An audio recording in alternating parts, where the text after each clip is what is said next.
இருக்கும்போது ஒரு ஆசீர்வாதம். बहुत अहम, परमेश्वर की उपस्थिति में हम सच्चाई से रहेंगे, एक बड़ा आशीष है। எல்லா தேவை இருந்தாலும் சரி, कोई கர்த்தர் அந்த உண்மை உள்ளவனுக்கு துணை நிற்கிறார். कोई भी जरूरत क्यों ना हो, परमेश्वर सच्चे वाले मन वाले के लिए वो सहारा है। உண்மை உள்ளவனுக்கு கர்த்தர் துணை. हाँ, सच्चे मनुष्य के लिए परमेश्वर எதுல सहारा। உண்மை? தெய்வத்தை ஆராதிக்கிறதுல, किसमें सच्चाई? परमेश्वर की आराधना करना में। நம்முடைய நட எல்லாவற்றிலும் உண்மை. हमारे चाल चलन सब में सच्चाई। 7வது வசனம் சொல்லுகிறது, 7वां वचन कहता है, ஆகையால் நீங்கள் புளிப்பு இல்லாதவர்களாய் இருக்கிறபடியே इसीलिए आप न अकमीरी कमीरी न होते हुए புதிதாய் பிசைந்த மாவாய் இருக்க வேண்டும். नए नए बुने हुए आटे के रूप में दिखाई देना। அதை தூர போடுங்கடின்னு போடுறார். पुरानी बातों को दूर कर दीजिए। நம்முடைய பஸ்காவாகிய கிறிஸ்து हमारा जो बसका मसीह यीशु நமக்காக பலியிடப்பட்டிருக்கிறாரே. हमारे लिए बलिदान हुआ है। இப்ப இயேசு கிறிஸ்து தன்னுடைய சரீரத்தை புளிப்பு இல்லாத அப்பம் அப்படின்னு சொல்றாரு. यीशु मसीह अपने शरीर को अखमीरी रोटी के रूप में बताता है। இது ஒரு பெரிய ஆசீர்வாதம். एक बड़ा आशीष है। அதாவது உலகத்தார் யாருமே கொடுக்க முடியாத ஒரு ஆசீர்வாதம். दुनिया वाला कोई भी नहीं देने जैसा एक बड़ा आशीष। ராபோஜனத்துல நாம் செய்கிற ஒவ்வொரு காரியமும், प्रभु भोजन में हम करने वाले हर एक बात, பைபிள் என்ன சொல்லுது? அவருடைய சரீரம், அவருடைய ரத்தம். बाइबल यही बताती है, उसका शरीर है, उसका लहू है। முக்கியமானது, தேவனே அதை ஆசீர்வதித்து தருகிறார். ये बहुत अहम, परमेश्वर स्वयं इसे आशीष कर देता பழைய है। ஏற்பாட்டுல ரத்தம் என்ன செய்யக்கூடாது? சாப்பிடக்கூடாது. पुराने नियम में खून लहू खाना नहीं है। நிறைய பைபிள் விரோதிக்காது. ஜீவன், लहू का बहुत वचन में विरोध है, वो जीवन है, ऐसा அதை करके யாரும் சாப்பிடக்கூடாது. उसे कोई खाना नहीं அதை है, தரையில ஊற்றிடணும். उसको जमीन पर गिरा देना है। ஏற்பாட்டுல வரும்போது पर नए नियम में आते समय में இயேசுநாதருடைய ரத்தத்தை நாம் புசிக்கணும் அப்படின்னு சொல்லுகிறார். यीशु मसीह के लहू को हमें पीना है, அது வார்த்தையில் இருக்கிறது, வசனத்தில் இருக்கிறது. उसके वचन में है। எப்ப நம்ம உண்மையான இதயத்தோட, ஆண்டவரே உம்முடைய ரத்தத்தினால என்னை புதுசாக்கும். कब हम सच्चाई से, प्रभु आपके लहू से मुझे नया कर दीजिए। புதிய ஏற்பாட்டுல பாருங்க, நிறைய தேவன் A to Z பார்க்கல. पुराने नियम में देखिए पूरा परमेश्वर एक से सही, नए नियम में पूरा तुम सही होना, एक से लेके अंक அந்த இருதயம் ஒப்பு கொடுக்கிறது. वो हृदय सिर्फ होना है कि अपने आप को देना। இருதயங்களை பார்க்கிறார். परमेश्वर हमारे हृदय को देखता है। எப்பொழுது நான் ஒப்பு கொடுக்கிறோமே அப்பொழுதே அவர் நம்மை ஏற்றுக்கொள்கிறார். जब हम अपने आप को सौंपते हैं तब परमेश्वर हमें स्वीकार புதிய लेता है। ஏற்பாட்டுல உள்ள அவ்வளவு அற்புதம், அடையாளம் எல்லாம் இதை சார்ந்ததா இருக்கிறது. नए नियम के पुराने नियम के सारे अद्भुत और आश्चर्य कार्य इसको ऊपर ही निर्भर है। தொடக்கூடாதவர்கள், न छूने वाले வரக்கூடாதவர்கள் नहीं आ सकते हैं, वैसे எல்லாருமே இயேசுநாதர் கிட்ட வர்றாங்க. सब यीशु के पास आ जाते हैं। யாரையுமே அவர் ஒதுக்கல. किसी को परमेश्वर ने दूर नहीं இந்த किया। புதிய ஏற்பாடுல தேவன் எல்லாரையும் என்ன செய்யறாரு? புளிப்பு இல்லாத அப்பத்தோடு இணைத்து வருகிறார். क्योंकि नए नियम में परमेश्वर सारे लोगों को अखमीरी रोटी के साथ जुड़ा कर ले आता பழைய है। ஏற்பாடுல ரொம்ப வித்தியாசம் இருந்தது. पुराने नियम में अलग था। யாத்ரா புஸ்தகத்துல பாத்தீங்கன்னா அங்க ராபோஜனத்துக்கு என்னெல்லாம் இருக்கு? निर्गमान की किताब में अगर हम देखेंगे तो वहाँ प्रभु भोजन के लिए क्या क्या है। ரொட்டி இருக்கு, रोटी है, ரெண்டாவது மாംസം இருக்கு, मांस है, ரெண்டாவது எல்லா இஸ்ரவேலர்களும் திராட்சை ரசம் வைக்காங்க. सारे इजरायली लोग दाख रस रखे हुए அடுத்து थे। ஆண்டவர் சொல்கிறார், எல்லாரும் கையிலையும் தடி எடுத்துக்கிடணும், और दूसरा प्रभु कहता है सब अपने हाथों में लाठी लेकर तैयार பாதரட்சை रहना, போட்டுக்கிடணும். चप्पल को पहन लेना பழைய है। ஏற்பாட்டுல அந்த மாதிரில சில கட்டளை கொடுக்கிறார். पुराने नियम में ऐसी थोड़ी आज्ञा देता है, எதுக்கு பாதரட்சை போடணும்? क्यों चप्पल पहनना है। எந்த ஆகாரத்தை சாப்பிடும் போதே உங்களுக்கு விடுதலை கிடைக்க போகுது. ये भोजन खाते ही आपको छुटकारा मिल जाएगा, உடனே நீங்க வெளியே போயிடணும். तुरंत आप बाहर चले जाएंगे। எகிப்தை விட்டுட்டு கானானுக்கு போகணும். मिस्र को निकाल कर कानान में இங்க जाना, செருப்பு தேடக்கூடாது. अब हमें चप्पल ढूंढने की आवश्यकता உடனே है, உடனே ரெடி ஆகணும். तुरंत हमें निकलना है। பழைய ஏற்பாட்டுல पुराने नियम அந்த में மாதிரி தான் நடந்தது. ऐसे ही हुआ। எல்லாரும் கையில ஒரு தடி எடுத்தாங்க. सारे लोगों ने हाथों में अपनी लाठी ली, எல்லா யூதர்களுமே கையில கம்பு வச்சிருக்காங்க. सारे यहूदी लोग हाथों में लाठी रखे हैं। ஒரு சில நேரங்கள்ல பாத்தீங்கன்னா அவங்களுடைய அது என்ன சொல்லுவாங்க, வருமானம் அல்லது நிலங்கரை இதெல்லாமே தடியில தான் எழுதியிருக்காங்க. வாக்குத்தத்தம். बहुत सारे अगर हम देखेंगे पुराने इसमें उनके जो जमीन उसके कागजात के रूप में वो सब वो लाठी में ही लिख कर रखे रहते हैं। தாவீது சொல்கிறார், உமது கோல் உமது தடி என்னை நடத்தும். दाऊद कहता आपका सोता, आपका लाठी मुझे चलाता है। அவருடைய கோல்ல என்ன இருக்கு? उसके सोते में क्या है? என்னுடைய வாக்குத்தத்தம் வரையப்பட்டிருக்கிறது. मेरे वागदान वहाँ बनाया गया அது चित्र के रूप யாருக்கு கிடைக்கும் அது அவருடைய சொத்து. में। वो जिसे मिलेगा वो उसका हो जाएगा। ஆகவேதான் கர்த்தர் பழைய ஏற்பாட்டில் நினைச்சார், அவனுடைய வாக்குத்தத்தை எடுத்துக்க. उसलिए प्रभु कहता है अपने अपने वाग्दान को आप उठा लो। இன்னும் நிறைய பேர் கொஞ்சம் கொஞ்சம் ஸ்லோவா வேலை பார்த்துருக்காங்க. ऐसा बहुत सारे लोग कमी तरीके से काम किए। ஒரு சில நான் நினைக்கேன் ரொட்டி போட்டாங்களா என்னன்னு தெரியல. बहुत सारे लोग पता नहीं रोटी डाले क्या नहीं, கொஞ்சம் போட்டிருப்பாங்க, கொஞ்சம் மீதி இருக்கு மாவு. थोड़े डाले होंगे, थोड़ा आटा बचा हुआ ஆனா होगा। அவங்க வெளியே போன்னு சொன்ன உடனே पर जब वो बाहर जाना है ऐसे कहते யாத்திரா हैं, 12ல போட்டிருக்கு, அந்த மாவை அவங்க என்ன செய்தாங்க, ரொட்டி போடல, அப்படியே துணியில கட்டிட்டு போறாங்க. हाँ वो जो निर्गमन में लिखा है, वो जो बचे हुए आटे को कपड़े में लपेट कर उसे लेकर चले जाते हैं। ஆனால் அவங்க கொண்டு போய் 4 மணி நேரமோ 5 மணி நேரமோ 6 மணி நேரமோ கழிச்சு அதை சுட்டு சாப்பிடுதாங்க. वो लेकर जाकर 4, 5 या 6 घंटे के बाद जाकर उसको गर्म कर அதனால कर फिर खाते हैं। கண்டிப்பா அது என்ன செய்யும், புளிக்கும். पर वो खट्टा हो जाता है। பைபிள் சொல்லுது புளிக்காம கொண்டு போனாங்கன்னு போட்டிருக்கு. पर बाइबल बताती है बिना वो खमीर होए वो लेके गए थे। இந்த மாதிரி ஒரு மாற்றத்தை வச்சிட்டாரு. परमेश्वर ने स्वयं ऐसे बदलावट कर दिया। தேவன் நம்மை பார்த்து சொல்லுகிறாரு, परमेश्वर हमें देख के कहता है புளிப்பு உதவாது, खमीरी नहीं चलेगा, அது ஒரு துர்க்குணத்தை விட்டுறணும், वो उसके पूरे गुण को, बुरा गुण को छोड़ देना है, பொல்லாப்பு விட்டுறணும்.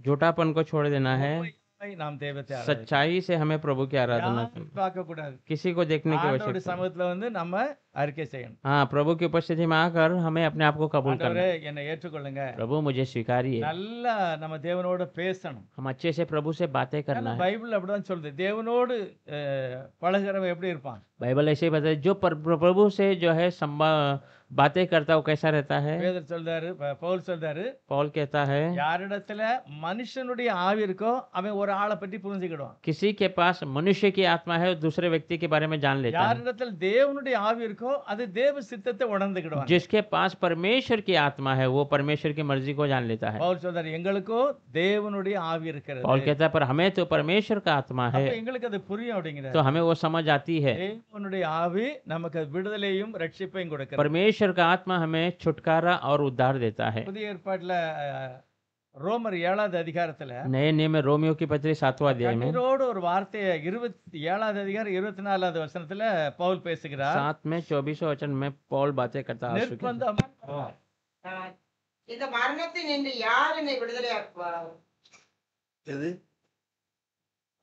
யார் யார் என்ன நிறுத்த முடியுங்க? कौन मुझे इससे छुड़ा सकता है? நான் இருக்கிறது மரண சரீரம். मैं जो हूँ वो मृत्यु की நான் शरीर हूँ। பிறந்ததே பாவத்துல. मैं तो जन्म लिया पाप ஆனா में, வேதம் என்னை உண்மையா இருந்து சொல்லுது, पर वचन मुझे सच्चाई से रहे ऐसा ஆனா कहता है। என் மேல ஒரு மரணம் இருக்கிறது. पर मेरे ऊपर एक मृत्यु है। அதுல பவுல் அருமையா விளக்குறாரு, நான் அல்ல, எனக்குள்ள இருக்கிற ஒரு பாவமே என்னை தப்பா நடக்க पौल வைக்கும். अच्छे से बताता है मैं नहीं, मेरे अंदर का वो पाप मुझे गलत रास्तों में चला रहा है।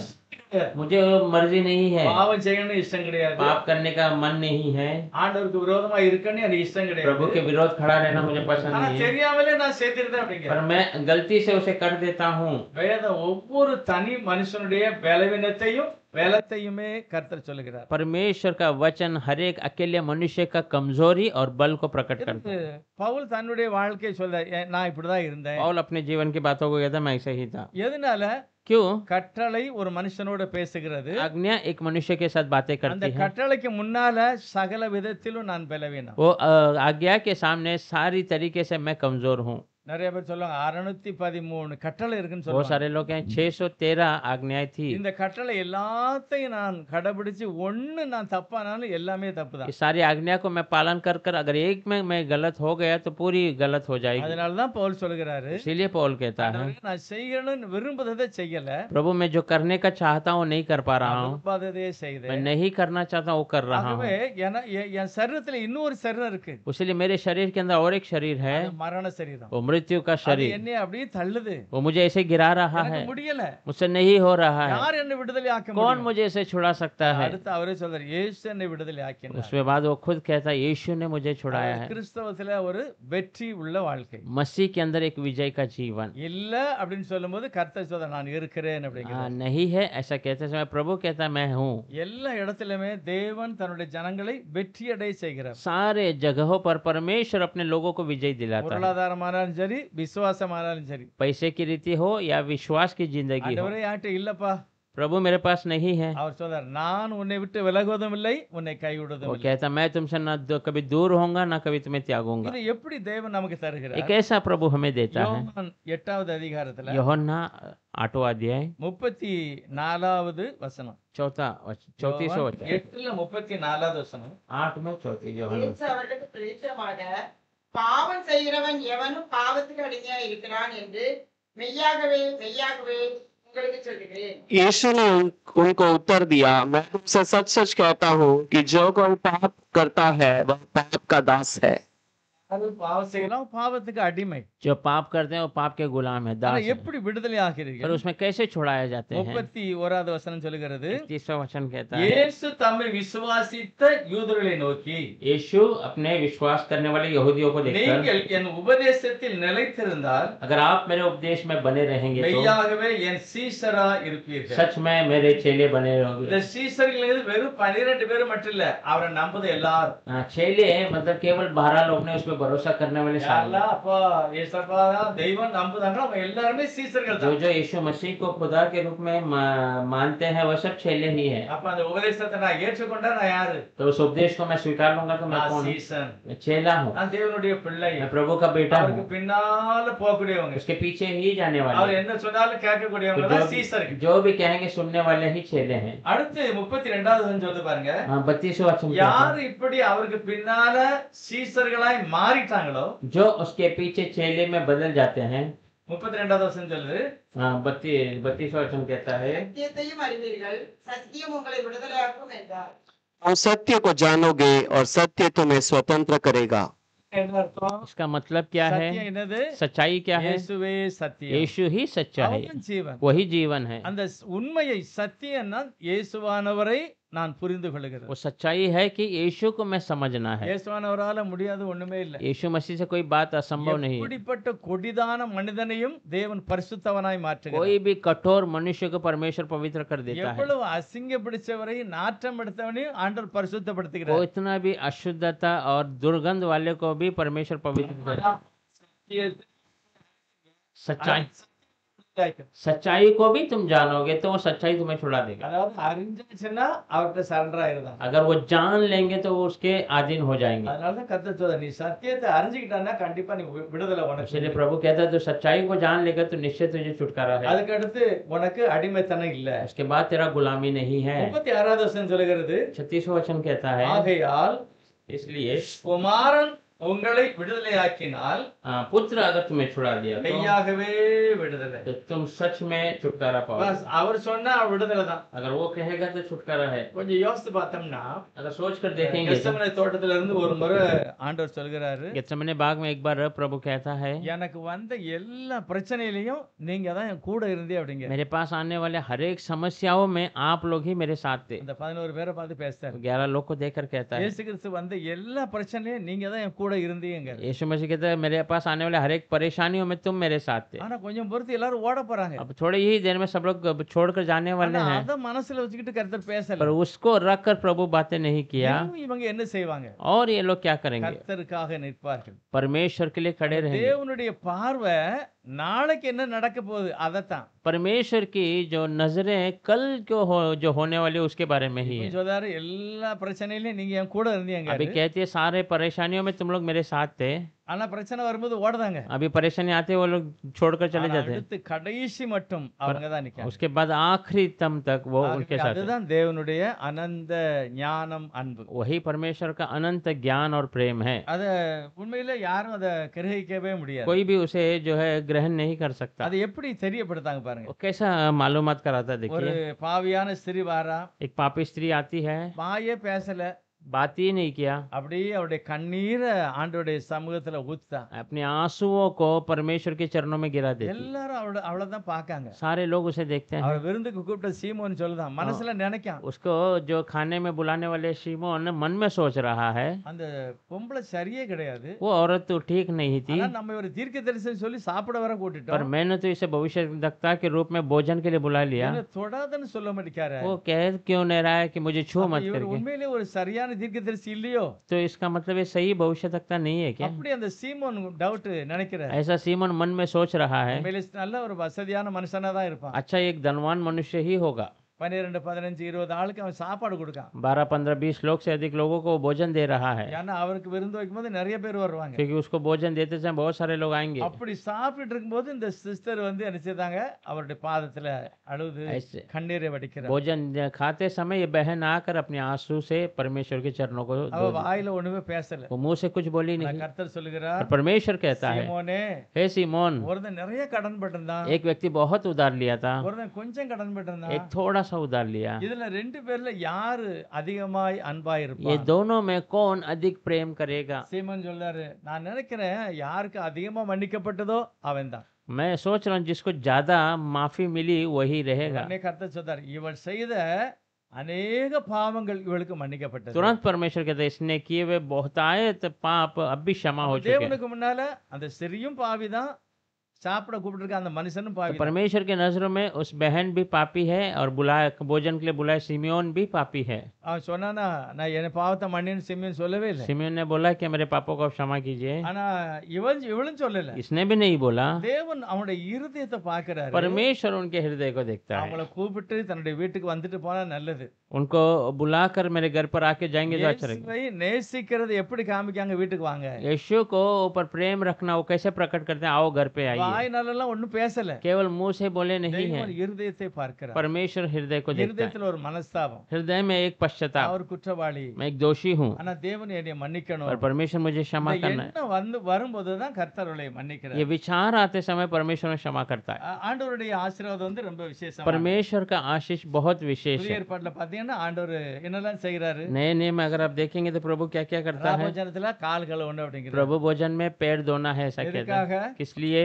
நீங்க ஒருவருக்கொருவர் அன்பா இருக்கணும். आप एक दूसरे से प्रेमी रहना है, ஏற்ற தாழ்வு இருக்க கூடாது. हाँ, ऊंचा बड़ा नहीं होना है। இதெல்லாம் செய்யும் போதுதான் நீங்கள் என் சீசரில் என்று உலகத்துக்கே தெரியும் ये सब அப்படிங்கிறார். करते समय तुम मेरे चेले होकर के दुनिया के लोगों को मालूम ஆனா होगा। நிறைய சபையில அதை செய்யல. और बहुत सारी कलीसिया में वो करते नहीं சரி, है। அவங்க செய்யல, அவங்க பெரிய பாவி ஆயிருவாங்களா? ठीक है, उन्होंने नहीं किया तो क्या बड़े पापी हो जाएंगे? இல்ல இல்ல, அவங்களுக்கு தெரியல.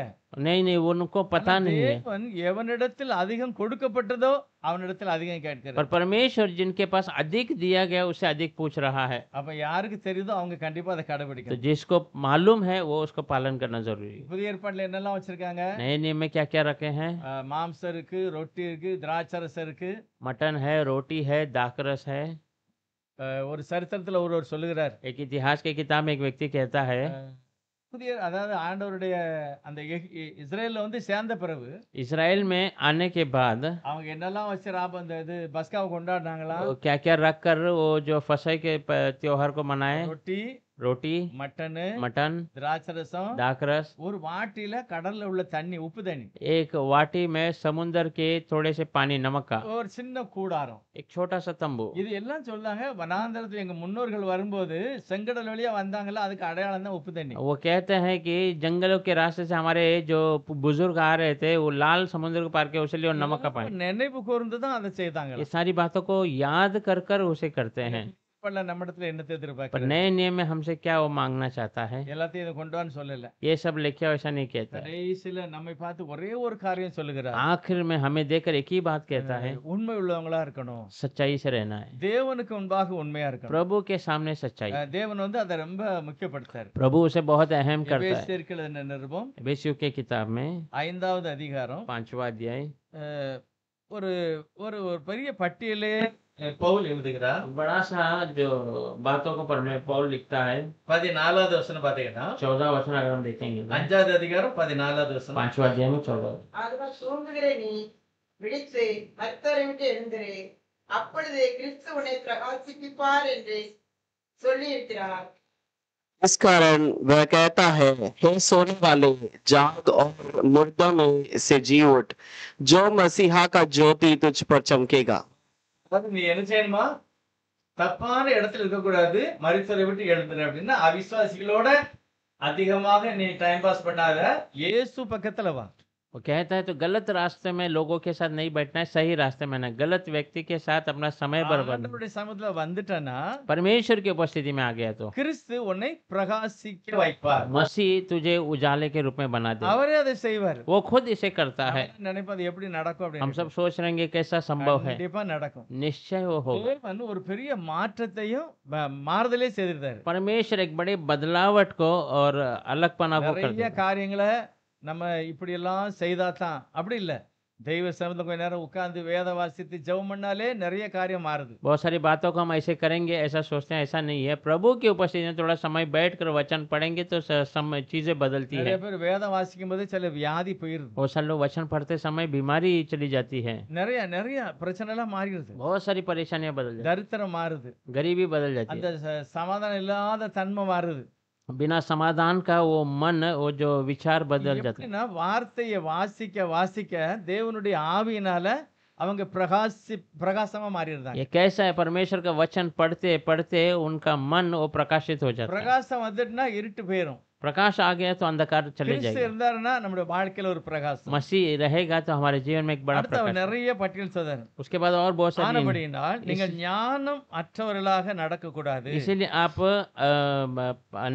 अज्ञानी के रूप में नहीं चलना है। தேவன் என்னை பிரகாசிக்க வச்சிட்டாரு. हाँ, परमेश्वर मुझे उजाला बना कर रख எனக்கு दिया, கொஞ்சம் ஞானம் எல்லாம் கிடைச்சிக்கிட்டு, मुझे थोड़ा ज्ञान मिल गया है, ஆனா நான் ஞானத்தோட தான் நடக்கணும். पर मैं ज्ञान के साथ ही चलना है। ஏன்னா ஞானம் இல்லாம நிறைய பேருடைய வாழ்க்கையில என்ன செய்தாங்க, தோல்வி ஆயிருந்தாங்க. क्योंकि बिना ज्ञान का बहुत लोगों के जीवन में वो हार हो जाते हैं। பிரகாசம் அப்படிங்கிறது மனம் திரும்பின அனுபவம். प्रकाश का मतलब है मन फिराने का अनुभव। ஒரு இடத்தை விட்டுட்டு நல்ல இடத்துக்கு வந்தாச்சு. एक जगह को छोड़कर अच्छे स्थान में आ இப்ப गया। நீ ஞானத்தோட இங்க நடக்கணும். अब हमें ज्ञान से चलना है। எதனால ஞானத்தோட क्यों நடக்கணும்? ज्ञान से चलना है? 6வது வசனம் சொல்லுகிறது. 16 वचन कहता है, எபேசியர் 5:16 एफेसियों का किताब 5वां अध्याय 16, நாட்கள் பொல்லாதவைகள் ஆனதால் காலத்தை பிரயோஜனப்படுத்திக் கொள்ளுங்கள். अवसर को बहुमूल्य समझो क्योंकि दिन बुरे हैं। காலத்தை எப்படி பிரயோஜனப்படுத்த முடியும்? अवसर को कैसे हम इस्तेमाल कर सकते हैं? கடியாரத்தை நிப்பாட்டி போட்டாலும் அது ஓடிக்கிட்டு தான் இருக்கும். घड़ी को अगर हम रुका देंगे तो भी समय चलता है। காலத்தை எப்படி பிரயோஜனப்படுத்துகிறது? समय जो उसको कैसे हम इस तरह जो लाभदायक कर सकते हैं? காலம் போயிட்டுனா திரும்ப வராது. जो समय चला जाता है फिर से लौट कर नहीं ஒரு आता, நொடி கூட வாபஸ் வராது. एक क्षण भी वो वापस नहीं ஆகவே मिलेगा। எதை செய்தாலுமே அந்த காலத்துக்குள்ள உனக்கும் லாபம் இருக்கணும், கர்த்தருக்கும் லாபம் तो இருக்கணும். कुछ भी करे उस समय के अंदर आपका भी लाभ होना है, प्रभु का भी लाभ होना है। டியூஷன் டீச்சர் சொன்னாங்க, एक ट्यूशन टीचर कहती है, இப்ப படிக்க வேண்டிய வயசு, अभी पढ़ने का समय है, उसमें ध्यान से रहना है। கவனமா இல்ல अगर तू ध्यान से न रहेगा, பிற்காலத்துல ரொம்ப கஷ்டப்பட வேண்டியிருக்கும். आगे के समय में बहुत कष्ट उठाना இப்ப पड़ेगा। நீ போர் அடிக்கு அப்படின்ட்டு மொபைல தூக்குத, अब तू समय नहीं जा रहा है करके मोबाइल उठा रहा வெயில் है। ரொம்ப அடிச்சிருந்தா வீட்டுல வந்து உட்கார்ந்துருந்த, हाँ, धूप ज्यादा है तो अंदर बैठ जा रहा है, மழை பெஞ்சிருந்தா வீட்டுல உட்கார்ந்துருந்த. बारिश है तो घर के अंदर आ जाता है। சமயம் வருது, पर समय आ நீ रहा है பெரிய ஆள் ஆயிருந்த, तो बड़ा हो जाएगा, வெயில் அடிச்சா நீ வெயில இருந்து வேலை செய்யணும். धूप लगेगा तो बाहर धूप में काम அப்ப நீ करता है, ஒண்ணும் மாற முடியாது. तब तो बदल नहीं सकता। மழை வந்தாலும் உன் குடும்பத்தை காப்பாத்துறதுக்கு நீ நின்னுதான் ஆகணும். बारिश हो तो भी तेरे परिवार को बचाने के लिए तो बाहर रहना है। இப்பொழுது உன் காலத்தை நீ பிரயோஜனப்படுத்து. उसीलिए अभी इस समय को तो इस्तेमाल कर। படிக்க வேண்டிய காலத்துல நல்லா படிச்சிரு. पढ़ाई के समय में अच्छा पढ़ लो, வேற நீ விரும்பினாலும் ஒண்ணும் பண்ண முடியாது. फिर तुम चाहोगे तो कुछ नहीं कर இப்ப நீ सकते। வெயில் அடிச்சா உட்காரலாம், अब तू धूप लगा तो बैठ सकता வேற है, வெயில் அடிச்சா நீ உட்கார முடியாது. बाद में धूप में आए तो तू बैठ नहीं ஆகவே सकता। காலத்தை நான் பிரயோஜனப்படுத்த. इसलिए समय का हम इस्तेमाल कर அந்த रहे हैं। காலத்துல தெய்வ சமூகத்துல உட்காரக்கூடிய நேரத்துல நான் உட்காரணும். उस समय में प्रभु की उपस्थिति में बैठने के समय में हमें बैठना தெய்வ है, சமூகத்துல கண்டிப்பா ஜெபம் பண்ணணும். परमेश्वर की उपस्थिति में அதான் हमें அந்த प्रार्थना- காலத்தை நாம் ஆதாயப்படுத்தணும். वही समय का हम पूरा इस्तेमाल करना। அது ஒரு பேசாரு, एक व्यक्ति- சமயம் வரும் நீ பேசவே முடியாது. हाँ, एक जन कहता है एक समय ऐसा आ जाएगा तो मुंह खोलकर बात भी नहीं कर पाएगा। எல்லாம் ஆண்டவர்கிட்ட பேசிடுறேன். इसलिए अच्छे से अभी प्रभु से बातें करना அடுத்து है। சொல்கிறார், ஆகையால் நீங்கள் மதி அற்றவர்களா இருக்கக்கூடாது. उसके बाद कहता तुम जो है पागल की तरह नहीं रहना। கர்த்தருடைய சித்தம் என்னது அதெல்லாம் யோசனை हाँ, செய்யணும். प्रभु की क्या मर्जी हो सब सोच के तुम्हें करना है। 18வது வசனம் பாருங்க, இதெல்லாம் பாஸ் ஆன பிறகு 18 वचन देखिए, सारी बातों को पास होने के बाद துன்மார்க்கத்துக்கு ஏதுவான மதுவான வெறி கொள்ளாமல் जो दुष्टता के लुचपन के समान जो दाखरस का ஆவியில நிறைய, आत्मा में परिपूर्ण அதாவது होता है। வெறும் தண்ணி போட்டா மட்டும் போதை கிடையாது, केवल पानी डालना ही नशा नहीं है, நிறைய போதை இருக்கு. बहुत सारा नशा है। என்னெல்லாம் போதற்கு क्या क्या नशा है? டைம் பாஸ் போததா, हाँ, समय व्यर्थ करना भी एक नशा है। விளையாட்டு போதனதா, खेल एक वह नशा है। என்னெல்லாமோ இருக்கு. बहुत सारा नशा है। இதுல எல்லாம் நீ துன்மார்க்கத்துக்கு ஏதுவான அந்த போதையில வந்துடக்கூடாது. ये सब दुष्टता के नशे में तू नहीं आना பரிசுத்த है। ஆவியிலே நீ நிரம்ப வேண்டும். पवित्र आत्मा के नशे में அடுத்து भरना है। சொன்ன சங்கீதங்களினாலும் கீர்த்தனையினாலும் என்ன செய்யணும்? ஒருவருக்கொருவர் புத்தி சொல்லணும். उसके बाद कहता है भजन संहिता के द्वारा कीर्तना के द्वारा एक दूसरे को आप जो बुद्धि உங்கள் बांटो। இருதயத்திலே கர்த்தரை பாடி கீர்த்தனம் பண்ணுங்க. आपके हृदय में प्रभु को गा कर कीर्तना कीजिए, भजन कीजिए। சுபாஷ் எல்லாம் பார்த்தீங்கன்னா 5 மணிக்கு நிறைய வீட்டுல முன்னால எல்லா வீட்லயும் பாட்டு சத்தம் கேட்கும். सुभाष नगर में उस समय में 5 बजे सुबह सब घर में गीत का आवाज सुनाई देता था। ஜெபம் பண்ணுவாங்க. बहुत सारे लोग प्रार्थना करते थे। உண்மையிலே நல்ல ஒரு பாக்கியம். सच में अच्छा बड़ा सौभाग्य था।